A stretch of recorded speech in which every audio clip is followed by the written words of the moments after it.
pulmão, uma série de coisas, né?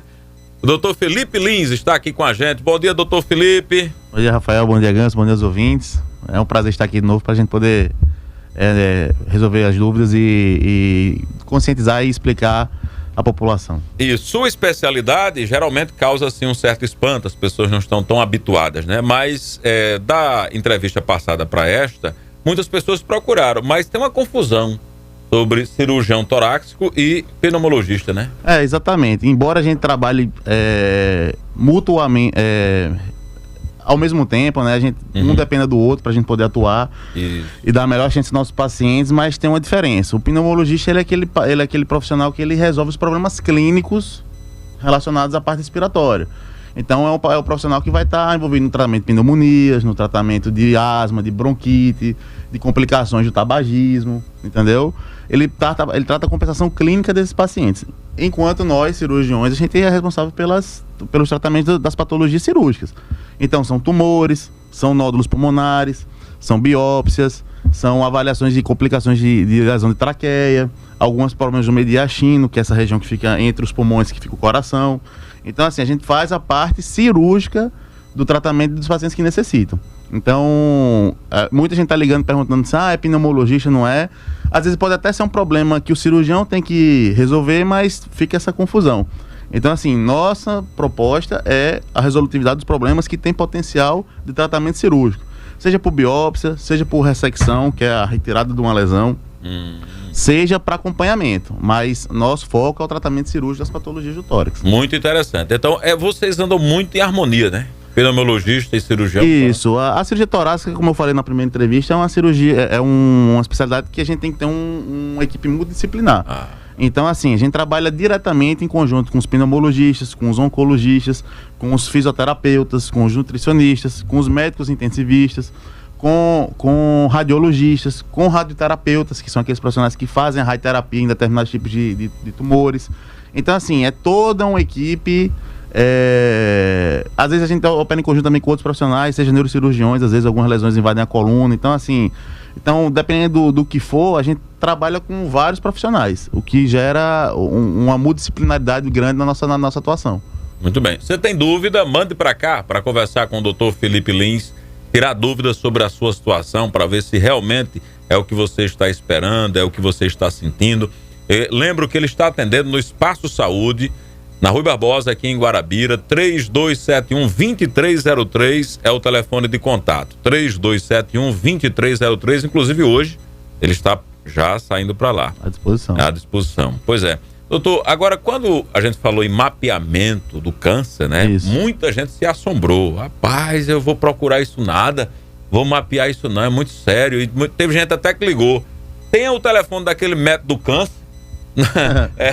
Aí é bom esclarecer o que é esse mapeamento, né? Então, o mapeamento, o rastreamento que a gente fala é justamente a pesquisa em estágios precoces das lesões que podem gerar tumores no pulmão ou em algum local do tórax, principalmente o câncer de pulmão. Mas esse rastreamento é feito em pacientes que têm indicação, então não é feito aleatoriamente. Então, como eu falei, são pacientes que têm uma carga tabágica de pelo menos 20 a 25 maços ano. O que quer dizer isso? Que ele fuma pelo menos uma carteira de cigarro, que são 20 cigarros por dia, durante 20 ou 25 anos, ou mais que isso. Então, assim, esses pacientes que tiveram essa carga tabágica e estão acima dos 50 anos, esses pacientes têm indicação de fazer um rastreamento do câncer de pulmão. Inicialmente, o que é o mais fácil? Não, vai no postinho de saúde, pede um raio-x, tá nada, mas às vezes o raio-x não é suficiente. Então, o indicado para esses pacientes é fazer uma tomografia anual de baixa dose.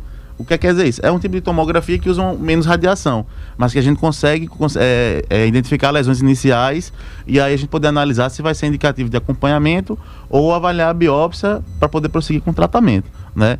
Então, assim, esses pacientes, por quê? Porque nos estágios precoces, como todo câncer, principalmente no de pulmão, porque a letalidade é muito alta, mas a chance de cura nos estágios precoces é muito significativa. Então, traz muito benefício para o paciente e a gente consegue tratar ele e conseguir dar uma sobrevida e até a cura mesmo desses pacientes com maior certeza. Pois fumantes a gente tem muitos, né? Aqui no Brasil tem um número muito alto, né, de fumantes. Tem um número muito alto, mas assim, comparado assim, nos últimos 20 anos, a transição dos tabagistas diminuiu muito. Mas mesmo A assim, a conscientização, conscientização com ajudou campanhas, muito. com tudo, isso você, assim, diminuiu muito. Mas mesmo assim o número de fumantes do Brasil ainda é muito alto. É estimado que aí o Brasil ainda tenha mais de 20 milhões de fumantes. Então, é quase 10%, aproximadamente 10% da população. Então, assim, isso ainda é uma carga, é um índice de pacientes muito alto ainda, de tabagistas muito alto ainda. Então, assim, o trabalho é sempre conscientização, prevenção, porque, assim, ainda, tabagista sempre vai ter. Mas, ao longo do tempo, a gente vai buscando, se teve essa transição de antes para agora, o futuro ainda a gente está tentando melhorar isso cada vez mais. Tem ouvinte querendo saber, doutor, o seguinte: o que é a pleura e o que é a drenagem dela? A pleura, ela é uma membrana que reveste o pulmão e a parede torácica interna, porque a gente tem dois tipos de pleura, que é a pleura visceral, que recobre o pulmão totalmente, e a pleura parietal, que é que recobre a costela por dentro. Essa membrana, ela serve para quê? Ela produz uma mínima quantidade de líquido, que é para poder fazer um deslizamento da pleura, para que o pulmão consiga expandir, para que ele consiga respirar, inspirar e expirar. Então, quando você tem essa pleura, algumas patologias como um pneumotórax, um derrame pleural de N tipos, porque a gente tem mais de um tipo de derrame pleural. A gente pode ter o derrame pleural, pode ser por sangue, num trauma, a gente pode ter um derrame pleural por insuficiência cardíaca, a gente pode ter um derrame pleural por câncer. Então, quando ela acumula líquido em excesso nessa pleura, ou às vezes num trauma que acumula ar, a gente tem que fazer a drenagem torácica. O que quer dizer isso? O termo técnico se chama toracostomia, e a gente coloca um tubo acoplado a um coletor com chamado selo d'água, que é para poder esvaziar esse pulmão e a gente poder tratar isso, fazer com que o pulmão reexpanda. No caso de líquidos, a gente também tem que colher a amostra desses líquidos para poder saber qual é a causa, porque no derrame pleural, o derrame pleural não é doença. O derrame pleural, ele é um sinal. Então, se você tem um acúmulo excessivo de líquido nesse pulmão, sempre a gente tem que mandar esse líquido para análise para poder saber a causa do que está gerando esse derrame. Doutor, eu queria colocar essa imagem para saber se ela está certa em relação a... É isso aí? Exatamente isso aí. Exatamente isso aí. Onde é que fica a pleura? Você está vendo aí na imagem da Guarabira FM? Olha aí. A pleura é uma membrana muito fininha, é como se ela fosse só como se fosse, não tem a capinha do celular aqui, que tem essa película. Sim. Ela é uma película que reveste o pulmão. O pulmão. Tanto o pulmão, a parte funcional do pulmão, que chama parênquima, quanto a parede interna do pulmão, da parede torácica, que é a costela, que é a pleura visceral. Então, essa uma capa, né? É como se fosse uma capinha capa muito fininha, que ela tem essa função de proteção, contenção do pulmão e de fazer essa lubrificação para que a gente possa ter o deslizamento e, consequentemente, a função respiratória funcionar normalmente. O doutor Felipe Lins, e eu que acompanho muita gente aqui com relação ao problema de saúde, sempre eu escuto algumas pessoas dizendo: meu Deus do céu, fulano tá com água na pleura. Isso é derrame pleural. A situação tá complicada, porque começou assim e o coração tá sentindo muito. É verdade que quando o cara tá com esse problema com água na pleura, o coração também sente bastante? Depende, porque uma das causas do derrame pleural é justamente a insuficiência cardíaca. Mas assim, como eu falei, o derrame pleural, ele é um sinal, ele não é uma doença propriamente dita. Então, por isso a gente tem que sempre saber a causa do derrame pleural, porque o tratamento dele é tratar a causa de base. Lógico que se o líquido for muito acentuado, muito acúmulo de líquido, a gente tem que fazer um esvaziamento desse líquido, para poder fazer o quê? Com que o pulmão respire melhor, que a gente consiga esvaziar isso aí e consiga retomar a normalidade. Mas o tratamento do derrame pleural é tratar a causa base. Então, se é uma infecção, tem que tratar a infecção. Se é um tumor, tem que tratar o tumor. Se é um sangramento por um trauma, a gente tem que fazer a drenagem para esvaziar o sangue. Então, assim, a causa base, o tratamento do derrame pleural é realmente a causa base. E tem muita gente, doutor, que quando tem um diagnóstico assim: ei, soubesse, fulano tá com água no pulmão, vai morrer, né? E já tá numa fase... Doutor, por que acontece isso? Por que acumula líquido ali e precisa... Então, tem um mecanismo de equilíbrio na pleura, que ela produz líquido continuamente, só que ele é um espaço virtual. O que quer dizer isso? Ela é um espaço que a gente sabe que tem, mas a gente não consegue visualizar diretamente. Por quê? Porque ela é uma área de deslizamento. Então, normalmente pode ter um acúmulo, um líquido fisiológico entre 5 a 20 ml nessa pleura, que serve justamente para esse deslizamento que eu já citei. Quando você tem uma inflamação, por exemplo, uma pneumonia, tem uma irritação ali. Às vezes a gente tem uma feridinha na pele que sai aquela salmourazinha, não é? Sim. Isso. Pronto, é mais ou menos como se fosse isso, a grosso modo. Você tem uma inflamação, essa inflamação vai liberar agentes pró-inflamatórios que vão produzir extravasamento de líquido. E o que é que acontece? Ela vai acumulando nesse espaço, por isso que é um espaço virtual, ele não é para existir, mas a partir do momento que você vai acumulando líquido, ele vai abrindo esse espaço. Então, você vai produzindo esse acúmulo em excesso e ela mesma é responsável pela reabsorção. Então, ela funciona em equilíbrio. Então ela produz ao mesmo tempo que reabsorve para poder manter o equilíbrio.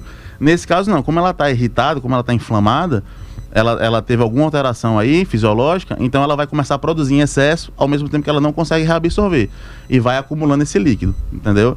Então isso aí é uma desproporção de produção com reabsorção e aí vai gerando esse derrame pleural. Meu Deus, tá vendo, gente, como tem coisa? E tem que cuidar. O negócio é muito sério. Tem que cuidar, porque não adianta nada. Se você... o derrame tá aí. Se não tratar a causa do derrame, o derrame vai prolongar, vai persistir. E em muitos casos, o problema é, dependendo do que acontecer, esse derrame ele pode infeccionar. Por exemplo, na pneumonia. Isso aí gera um outro problema que chama empiema pleural, que é quando acumula pus na pleura. Eita. Isso aí é um tratamento muito pior, porque inicialmente pode se tratar com cirurgia, mas às vezes, se passar muito tempo, é uma complicação crônica. O paciente vai ficar com isso aí muito tempo, entendeu? O senhor falando aí de pulmão, eu vendo aqui umas imagens, o que está muito em voga agora por conta da pandemia é o comprometimento do pulmão, né? Isso. Muita gente diz, olha, fulano já está no hospital com 70%, com 80%. Isso. E muita gente tem aquela impressão, doutor, e é bom o senhor até comentar isso, talvez não seja a sua especialidade, mas o senhor está nas emergências dos hospitais, muita gente diz assim, fulano foi entubado. Certo. Não volta mais. Né? É porque no senso comum é isso, né? Foi entubado, pronto, morreu, já dá a sentença. E a gente sabe, doutor, que não é assim. Como é que funciona esse tratamento do comprometimento do pulmão, já que a gente está tratando de Covid, né? É o assunto. Então, o Covid é uma doença viral, né? Que ela no caso, ela gera uma pneumonite inicial. O que é isso? É uma inflamação dos pneumócitos, que são as células funcionais do pulmão. Então, essa pneumonite viral, ela, dependendo do comprometimento, ela pode gerar repercussões. Não necessariamente eu vou ser prolixo aqui em falar, mas assim, às vezes tem pacientes que têm um comprometimento de 30% que sentem clinicamente mais do que pacientes que têm 50%, 60%. Entendeu? Então, não necessariamente comprometimento total, óbvio. A maioria dos casos, pacientes que têm comprometimento maior, eles vão sofrer mais. Mas não necessariamente isso aí está ligado não, tá com 70%, vai morrer. Não necessariamente.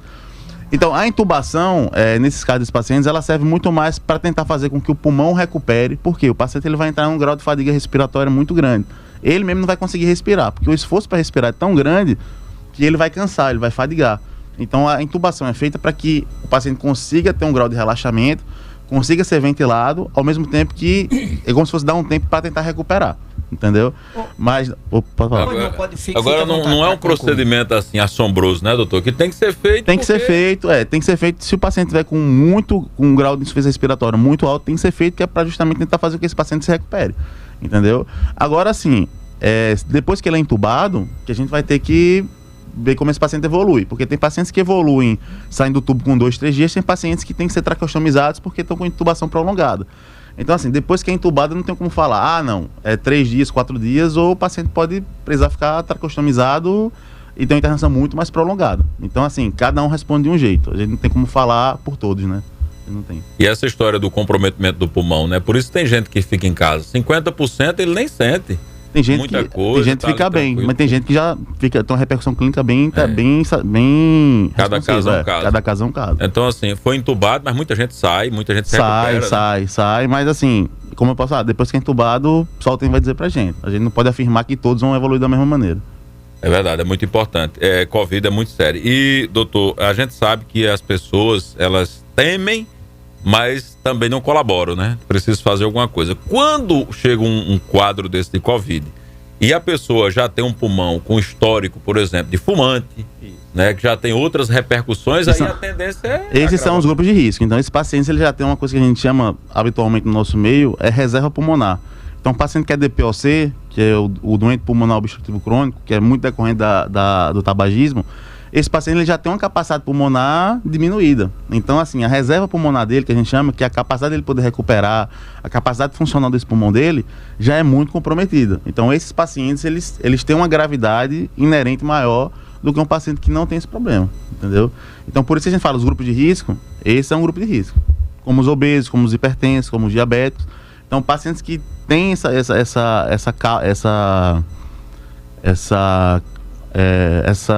situação, essa condição, eles tendem a complicar mais.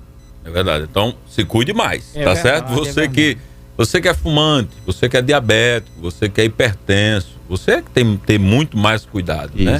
Isso está muito relativo, doutor, à questão de idade, né? Porque tem gente tão jovem, mas tão acabada, né? Tem gente que é maduro, já tem uma idade, mas assim, tão bem cuidado, tem né? Uma frase que a gente sempre escuta na medicina, que é nem sempre nem nunca. Por quê? Porque a gente não tem como cada paciente evoluir de uma maneira. Às vezes uma medicação que você toma, eu tomo a mesma medicação para a mesma coisa e você fica bem, eu não fico.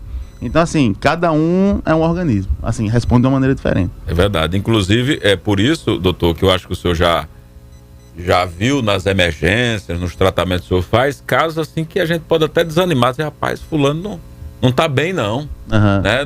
Talvez não saia, mas daqui a pouco o organismo começa a responder, né? exatamente. De uma forma que, rapaz, me surpreendeu. Surpreende a equipe. Exatamente, né? exatamente. Isso é muito bom. Então, cada um é uma história. Então, vamos encerrar dizendo que o doutor Felipe Lins está atendendo lá no Espaço Saúde, ali na famosa clínica onde o doutor João Lins há muito tempo atende, é uma referência, né? E meu pai, doutor Augusto Gentista também. E doutor Augusto, né? Outro dia eu vi o doutor Augusto saindo lá. Bom, é fácil demais. Ali, escritório e companhia. Isso, logo em cima. Em cima, no primeiro andar, é primeiro fácil andar. demais. Lá tem doutor Augusto, tem doutor João, doutor Felipe. Eu agora. A equipe é boa, viu, gente? Olha, tem duas perguntas aqui rapidinha, Rafael. Dizendo assim, doutor, tem uma tosse que faz mais de 3 anos. Já fiz teste de tuberculose, graças a Deus deu negativo. Mas continuo com essa tosse. Agora eu estou resfriada. Aí é que eu estou tossindo, que chego a vomitar. O que deve ser isso, doutor? Ela quer saber com relação à tosse ou o vômito da tosse? Não, ela quer saber com relação a 3 anos que está com essa tosse, já fez exame, teste de tuberculose e não deu, mas não passa nem a tosse, e agora ela está resfriada, está tossindo e vomitando. Nesse caso de tosse crônica, a gente tem que ver o aspecto da tosse. É uma tosse com catarro, uma tosse seca, porque normalmente os pacientes eles queixam mais da tosse seca. As principais causas de tosse seca não necessariamente são causas respiratórias, mas pode ser principalmente causas alérgicas, causas cardíacas e causas principalmente de refluxo gastroesofágico, porque vai gerando uma irritação.